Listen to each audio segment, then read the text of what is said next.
This is Blood and Cancer, the official podcast of MDH Hematology Oncology. I am the voice of MDH Podcasts, Nick Andrews.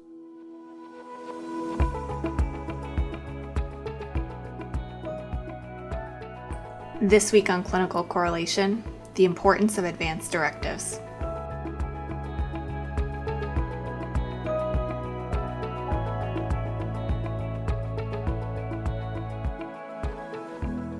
Welcome to episode 63 of Blood and Cancer. I am Nick Andrews. I'm joined this week, as I always am, by the editor-in-chief of MDH Hemonc, Dr. David Henry. And Dr. Henry, we're in the middle of the COVID-19 explosion in the Western Hemisphere. Specifically, the Eastern Seaboard seems to be getting more and more cases as we record this. And I just wanted to start this episode and every episode for a while checking in with you and your hospital and how things are going. Well, it's very difficult. It's the new normal, unfortunately. Teaching is ground to a halt in the usual format. We have to do it online, all virtual.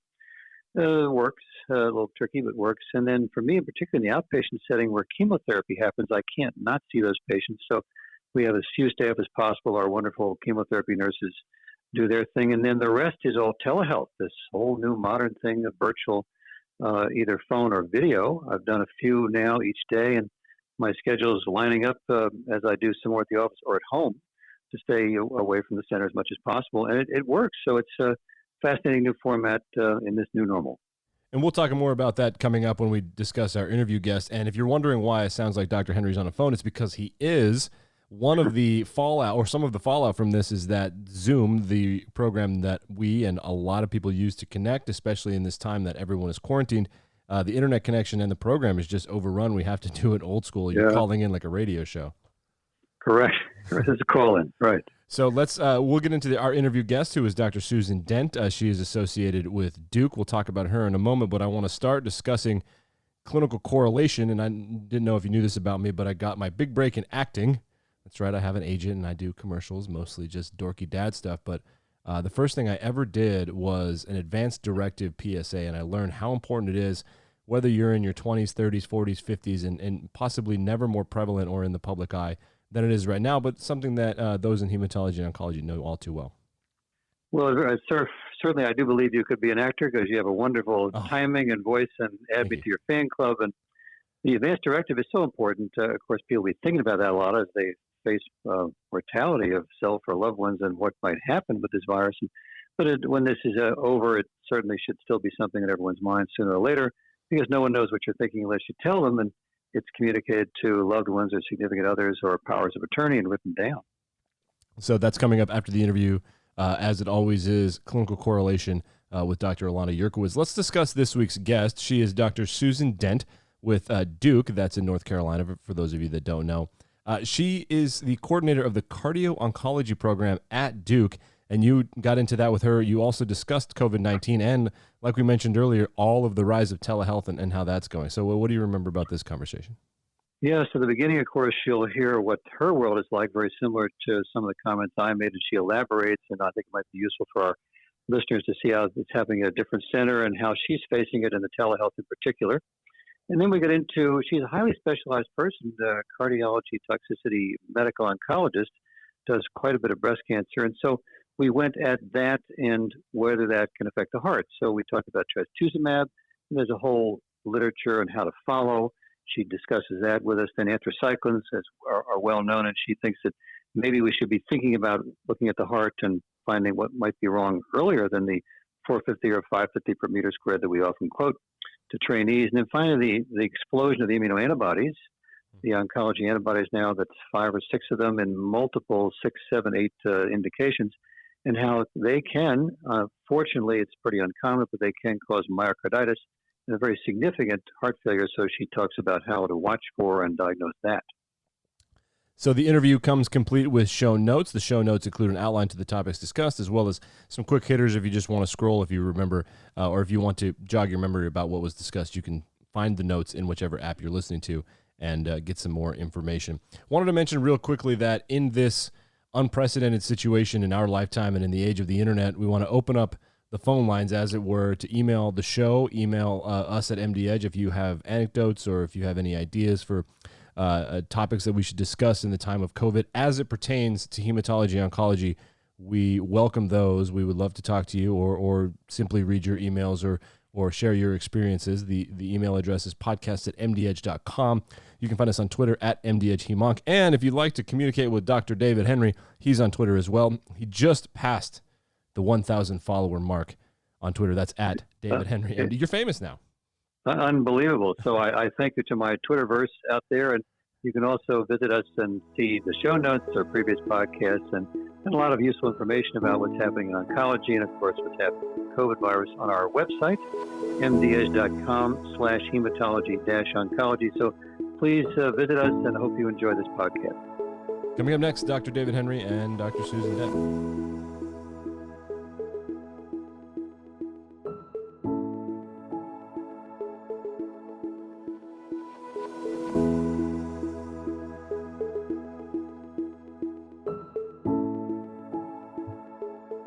Welcome to this podcast. I'm Dr. David Henry, your host on this podcast called Blood and Cancer, and we air each Thursday morning. You can find us on mdh.com/hematology-oncology or on mdh.com/podcasts. And I'm delighted today to be talking to Dr. Susan Dent, who's a practicing medical oncologist at Duke, where she is the co-director of the Duke Cardio-Oncology Program and associate director of the Breast Cancer Clinical Research Program. So Susan, thank you much for joining us today. Thank you. So I thought, as you and I were discussing just before recording, that timeliness of what's happening in everyone's medical life is, of course, this COVID-19 virus, and how it's not only affecting how we're in the clinic and with patients, but also teaching. So tell me, we're not supposed to get together, more than 5 people, but of course, trainees, grand rounds, morning report, noon conference. How are you handling that in your practice at Duke? Well, I can tell you that we have moved from in-classroom teaching or having residents and medical students in our clinics to all virtual teaching. So we no longer have medical students or residents in our clinics. They've been told to stay at home. All of our grand rounds have been changed to a virtual platform. And so everything, including undergraduate and graduate teaching at the university level, has changed to that virtual teaching. So it has made it very challenging, and I can tell you that when you're trying to attend one of these grand rounds or any type of teaching platform virtually, it does lose some of the impact, I think, that in teaching or in-person teaching allows one to absorb. So it's been challenging, and I also think that when it's virtual, you can always come up with excuses. Maybe that you don't need to attend that round, or you're busy, in the clinic, you're busy addressing your emails. So it would be very interesting, actually, to see what the uptake is of people attending these virtual or CME events, such as grand rounds. Well, the same thing has happened here. I'm at Pennsylvania Hospital in Philadelphia, and of course, as these directives came down the past, it's been quite an eventful past week. Just as you said, all togetherness of the teaching function have stopped. Our program director decided to choose GoToMeeting. There's also Twitch, there's YouTube, there is Zoom. She chose GoToMeeting, so now the house staff are, quote, required, just as you say, to, so if I were giving a noon conference today, I would dial it up on my computer, sit at my computer, and start talking with my slides being shared with them. She thinks that, which you probably can, you can track who's signed in, so you can also track who's not signed in. So maybe that'll help what you mentioned, so we sure our trainees do it. Interesting also what you might have done with house staff. We decided to send anyone on elective home. Of course, not home to vacation, but home to handle the myriad of EPIC. We use that system. Emails and questions that are coming in about the virus or relevant to their regular history, diabetes, hypertension, etc. And so those on elective, maybe rheumatology, dermatology, who could be away or off-site answering all those questions, kind of resting up on a Team A, Team B approach if things get really out of hand and we need to rest or take care of those house staff who are on service in the hospital. Anything along those lines you've done? They haven't asked medical students that I'm aware of to do that, but certainly our administrative assistants are no longer at work. They've been asked to work from home. So they are helping us right now to deal with some of the issues like rebooking of appointments or elective appointments, calling patients the day before their clinic visit to screen them for fevers and coughs, that COVID-19 screening protocol that we have now in place.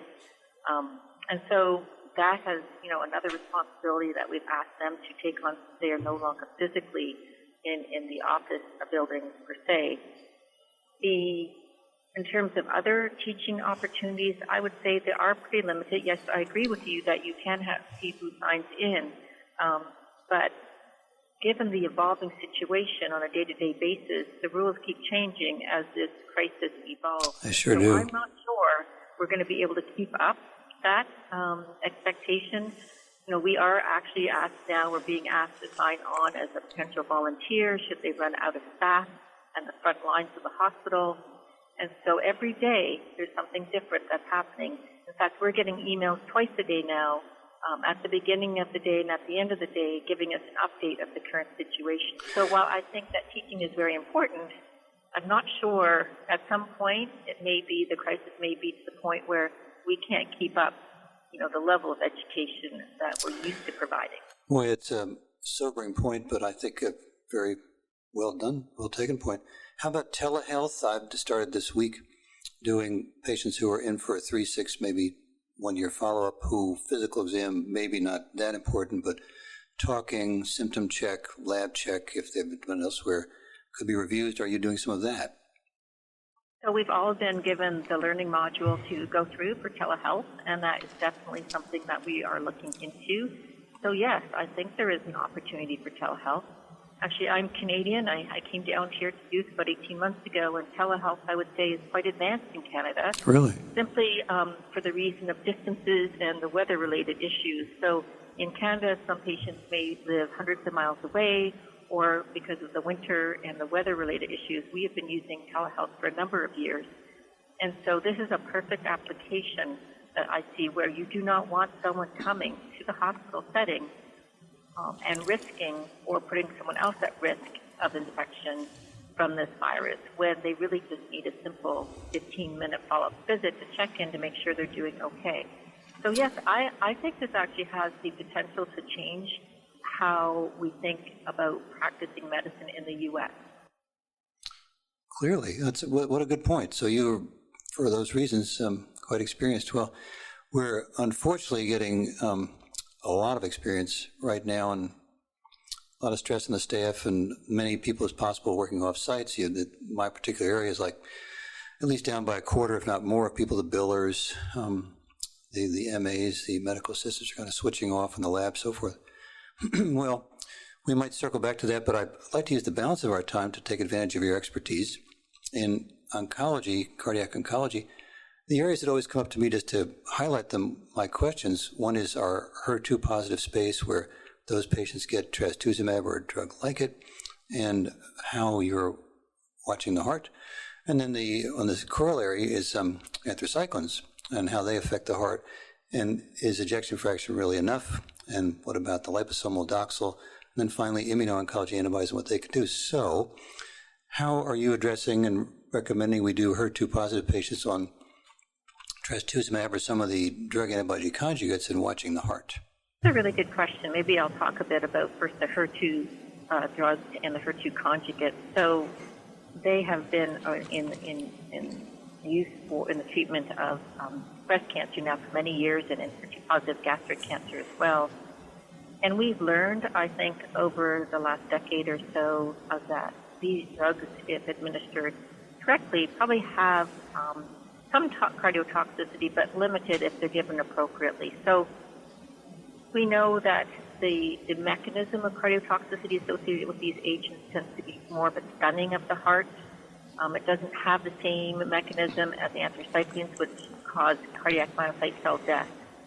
So the important thing is that if you monitor, and I'll say monitor those individuals who need monitoring, if you do see any early signs of cardiotoxicity, which usually we measure as a drop in the left ventricular ejection fraction, we can hold that drug. And, for the most part, patients will recover their heart function. There are always those who may not, a small percentage, if they have underlying cardiovascular disease, illnesses or risk factors. And so what's interesting is that when we look at adding on these HER2 drugs and HER2 conjugates, particularly as we're giving them more in the neoadjuvant, adjuvant, subsequent metastatic setting, we haven't seen an exponential increase in the rate of cardiotoxicity as those agents are subsequently added. So, for example, if you have an individual with early-stage breast cancer who gets treated with trastuzumab and pertuzumab, and then they develop metastatic disease and they are given TDM1 and then further HER2-targeted therapies, we don't seem to see an additive impact of adding all those HER2-targeted therapies. So I think that probably speaks to the mechanism of the cardiotoxicity and the fact that, if we do see issues, we tend to see them early on in the course of giving that drug. So that's a bit reassuring. What I would like to say, the final thought on that comment is, I think as with any drug that you're giving to someone with potential cardiotoxicity, it's very important to assess their baseline risk factors. And so, young, healthy, relatively healthy women with breast cancer who have these drugs do well. If you have an older individual with underlying hypertension, diabetes, and so on, those are the individuals, I think, that are more likely to develop a problem, and those are the ones that we should be watching more closely. If I could correlate to that, I heard you say the words kind of stunt the heart. Reminds me of a patient of mine. I wanted to ask you if the broken heart syndrome really exists, and is it a cytokine storm?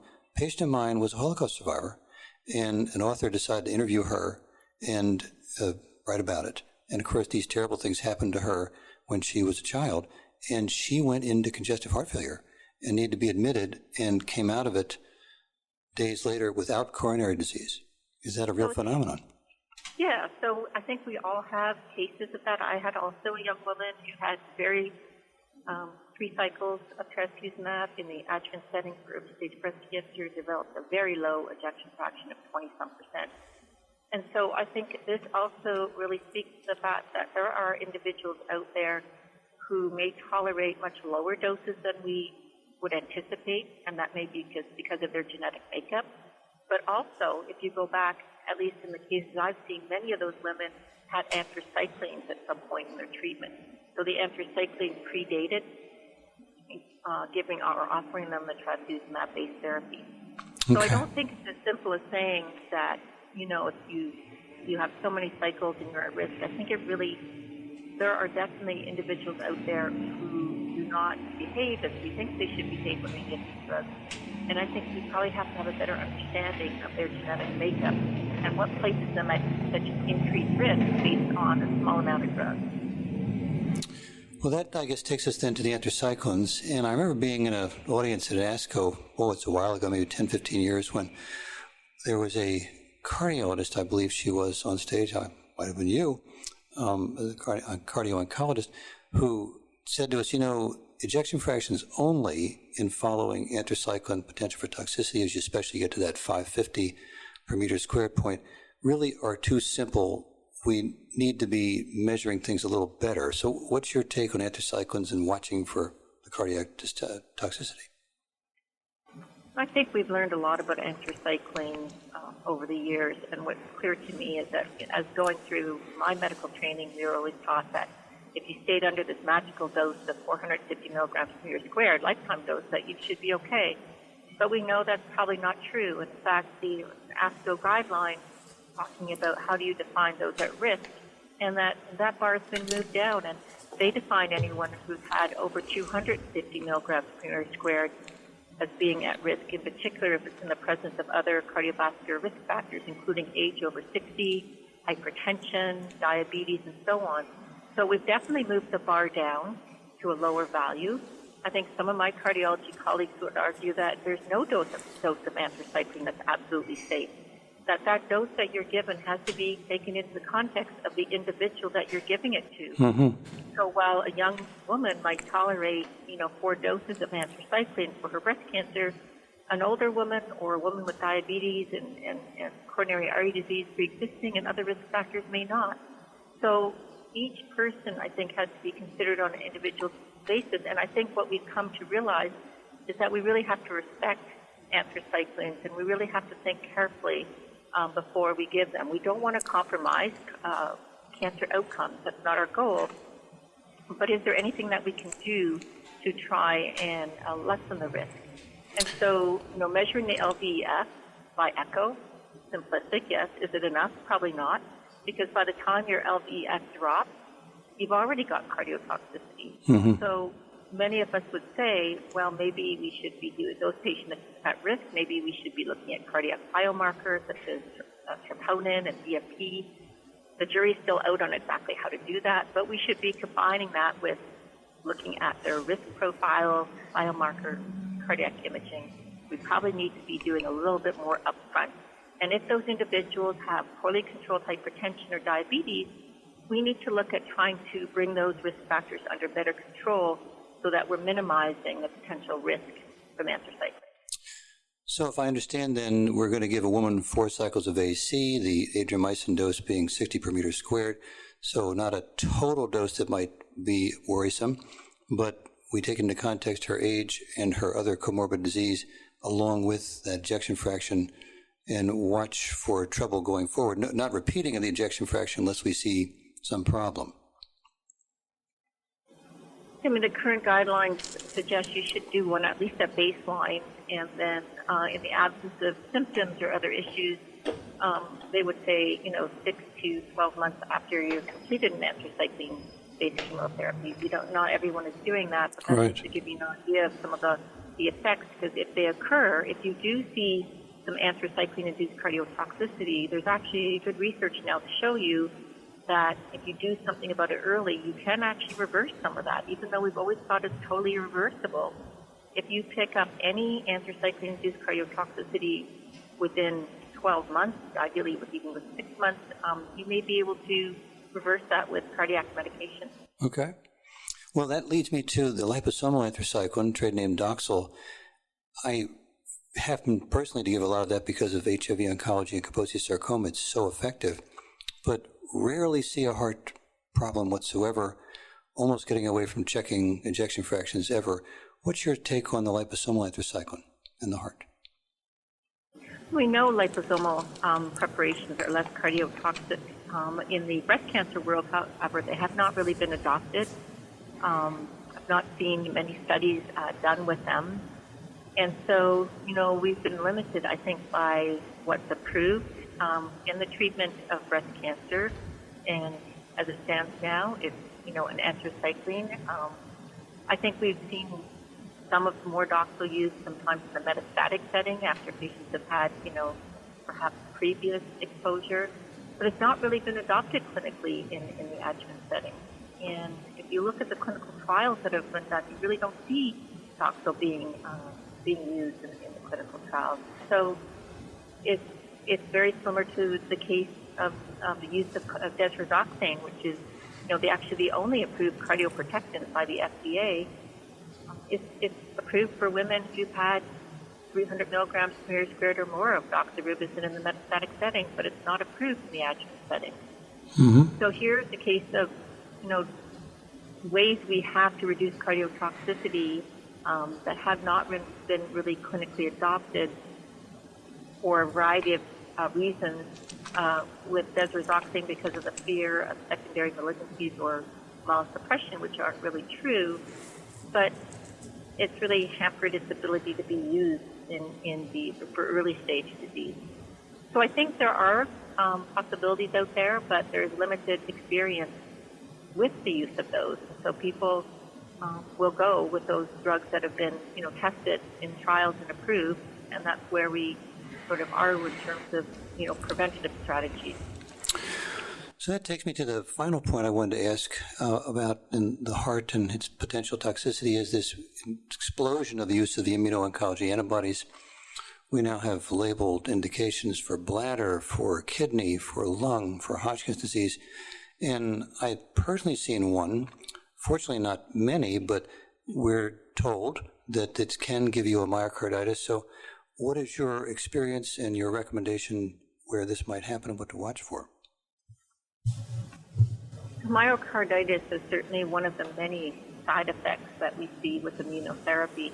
And as a breast cancer physician, I think we are one of the few, the last solid malignancies to have access to immunotherapy, and it's now approved in the metastatic triple negative setting in combination with ataxia and Abraxane. So we have started to use it because of that limited exposure. I personally have not treated or seen an individual with myocarditis. However, my colleagues who see melanoma, where often these drugs are used even in combination, certainly have seen the development of myocarditis. Now, it's not common. It's somewhere in the 1% or less range. So it's not common, but if it does occur, the issue is quite fatal. So there's about a 50% fatality rate for immune checkpoint inhibitor-related myocarditis. The problem is that when individuals present with these symptoms, they're not always obvious what they're experiencing, whether it be chest pain or ECG changes or heart failure. I think the key is that anyone on an immune checkpoint inhibitor, particularly if they're in combination, who comes in with shortness of breath, chest pain, ECG changes, and so on, changes in their troponin, the BMP, so on, they really needs to be a high level of suspicion that this is what it could be. These people will often go on to get a cardiac MR. There might be evidence of that on that testing, but even that can be nondescript. I think the trigger for offering individual steroids, if there's clinical suspicion now, is quite low, because one of the other key aspects with immune checkpoint-related myocarditis is that earlier intervention is better. So you want to start them on a higher dose steroids earlier rather than waiting for the results of tests. So when I'm doing my inpatient service, of course we would consult our cardiology colleagues, but when people come in with side effects that require admission related to immune checkpoint inhibitors, steroids often come to the top of your mind when you're thinking about how to treat these individuals. And so you mentioned a 50% mortality, so the steroids aren't as effective here, or maybe we just don't go to them soon enough? I think it's a combination of A, the issues with identifying or confirming the diagnosis, and B, how much steroid and when you give steroid is important. I think sooner, as you alluded to, the better. There are, a number of my colleagues in cardiology are working hard to try and define pathways to help clinicians identify when to suspect this and pathways in terms of managing it. But I think the most important thing is to think about it, to be aware that this can happen. And as you know, with any immune checkpoint inhibitor, it impacts any part of the body. And so whether it be colitis, thyroiditis, myocarditis, there has to be a high index of suspicion. Yeah. And in fact, what I think some centers are doing now is they've actually put together multidisciplinary teams to help sort this out for clinicians, so that if someone comes in and they're having symptoms on a checkpoint inhibitor, they'll consult this team who then has expertise in whatever organ might be impacted with these drugs. So I think that's important because we still are learning. We're still learning quite a bit about these drugs and the impact they can have. The positive side, they don't want to always be negative, is that these drugs have made a huge difference for individuals with, for instance, with metastatic melanoma. We've seen the significant clinical benefit.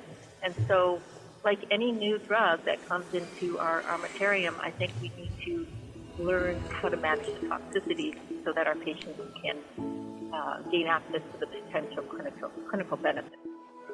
Well, I really thank you for taking the time today, Susan, to talk with us about a little bit about this COVID-19 terrible epidemic, and hope we get through it. And then, of course, sharing your expertise in the cardio-oncology space. To remind our audience, you've been listening to Dr. Susan Dent, who's a medical oncologist at Duke, where she is the co-director of the Duke Cardio-Oncology Program and the associate director of the Breast Cancer Clinical Research Program. And hope you stay safe. And Susan, thank you so much for talking with us today.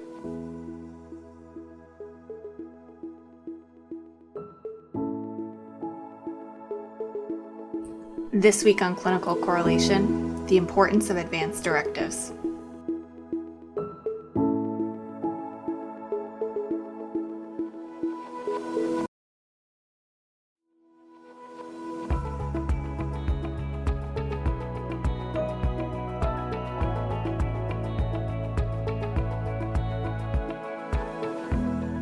I'm Dr. Ilana Yurkiewicz, and this is Clinical Correlation, a segment about the human side of hematology and oncology care.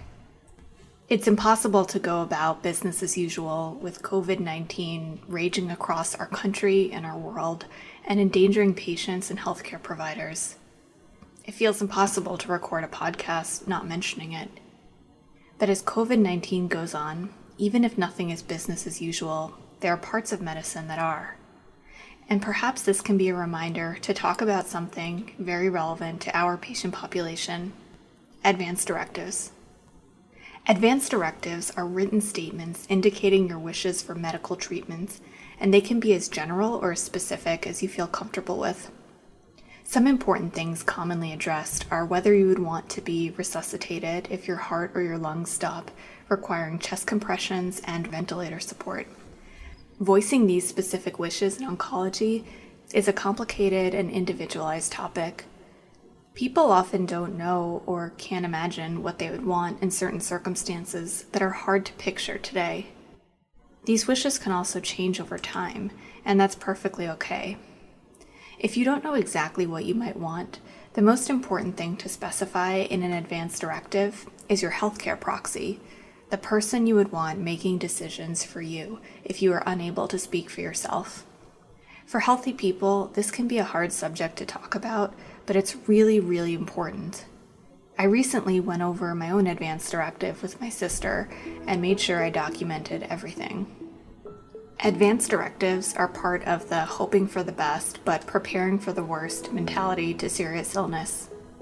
Now's the time I encourage everyone to take a few minutes and work on their own. Thanks for listening, and I hope you'll tune in next time for Clinical Correlation.